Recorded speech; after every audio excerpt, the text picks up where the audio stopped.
BSL, English audio with subtitle support.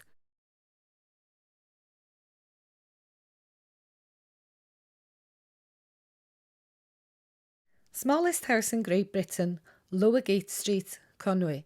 Don't be fooled by the appearance of this quaint red building. It wasn't built as a tourist attraction, nor as an extension to a larger house. Houses were built in rows against Conwy's medieval town wall. One row was built from the north end of the street and the other from the south end. The two rows didn't meet, and the gap between them was eventually used to create a low-cost, tiny new home. The smallest house was a residence until 15th May 1900. It was saved when Roger Dawson, editor of the Weekly News, spotted its potential. He placed a notice in the Times asking people if they knew of a smaller house anywhere in Britain. Other contenders were measured, but none was found to be smaller than this house in Conwy, which is featured in the Guinness Book of World Records for many years. The house was once owned by journalist Margaret Williams, who was often photographed outside the house in her Welsh costume. She died in 2015. If you find it hard to believe that anyone could live in such a cramped house, take a look inside at the remarkable living arrangements.